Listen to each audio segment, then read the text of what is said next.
प्रमुख आहेत त्यांच्याशीही माझी चर्चा झाली। सर्वात प्रथम सिंधुदुर्गाच्या आणि त्या भागाच्या ज्या लोकांमध्ये गैरसमज पसरवण्याचा जो प्रयत्न होतोय त्यांना मी स्पष्ट भूमिका सांगेन राज्य सरकारची की प्रत्येकाला विश्वासात घेतल्यानंतरच हा महामार्ग होणार आहे। एक दुसरा विषय असा आहे की मी असो, खासदार राणे साहेब आणि जिल्हाधिकारी हे जिल्हाधिकारी कार्यालयामध्ये 2 आठवड्या अगोदर आमची बैठक झाली आणि त्या बैठकीमध्येच आम्ही स्पष्ट भूमिका संबंधित MSRDC आणि अन्य लोकांना स्पष्ट सांगितली की लोकांना विश्वासात घेतल्यानंतर एकत्र हे करायचं आणि दुसरं म्हणजे आम्हाला पर्यायी 2-3 मार्ग दाखवा। कारण का आता असलेल्या महामार्गाचा जो काही प्लॅन आहे त्याच्यामध्ये आमचं बांदा शहर आणि काही भाग बाधित होत आहेत किंवा बाजारपेठ बाधित होते आहे आणि म्हणून आम्ही सांगितलं की ह्या गोष्टी आम्हाला चालणार नाहीत आणि आता असलेला जो हायवे आहे तो थेट गोव्यामध्ये बाहेर निघतोय। म्हणजे उद्या अगर म्हणजे झाराप ज्याला म्हणतात आणि त्याचं टोक डायरेक्ट गोव्यामध्ये निघतंय। ज्या हायवेचा टोकच अगर गोवा राज्यामध्ये निघत असेल तर त्याला महाराष्ट्राला काय फायदा, सिंधुदुर्गाला काय फायदा। म्हणून आत्ता असलेला जो काही प्लॅन आहे तो 100% आम्ही बदलणारच आहे।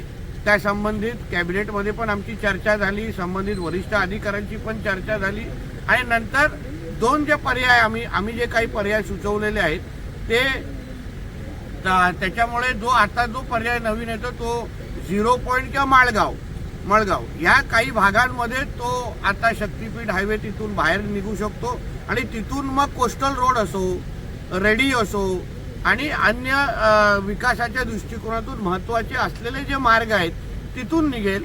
लोकांचा कुठेही इकडे तिकडे लोकांना नुकसान होणार नाही किंवा तिकडे हालचाल हलवण्याची गरज वाटणार नाही। काही लोकांच्या जे काही शेतीमधून अगर जमीन जात असेल त्याचाही योग्य पद्धतीने मोबदला त्यांच्याशी चर्चा केल्यानंतर तो दिला जाईल। पण आत्ता जो करंट प्लॅन आहे तो 100% आम्ही बदलणार आहोत। तो आत्ताचा प्लॅन राहणार नाही। स्थानिक आमदार माजी मंत्री दीपक केसरकर साहेबांनी पण कालच सन्मान्य मुख्यमंत्र्यांना या संदर्भात पत्र दिलेलं आहे। त्यांनीही आमची जे काही भूमिका आहे आमच्या सगळ्यांची एकच त्या पातळीवर भूमिका आहे आणि म्हणूनच जे कोण विरोध करण्याचा जे काही नौटंकी सुरू आहे, आम्ही लोकांमध्ये निवडून आलेले लोकप्रतिनिधी आहोत। लोक आम्हाला 8-9 महिन्या अगोदरच आमच्या बाजूने मतदान केलेलं आहे आणि म्हणूनच लोकांची चिंता आम्हाला जास्त आहे, लोकांचा विश्वास आमच्यावर जास्त आहे। ज्यांना लोकांनी नाकारलेला आहे, ज्यांना लोकांनी घरी बसवलेलं आहे त्यांनी लोकांच्या माती भडकवण्याचा प्रयत्न करू नये। तरी त्यांचे पण काही प्रश्न असतील त्यांच्याशी संवाद करायला मी स्वतः तयार आहे पालकमंत्री म्हणून।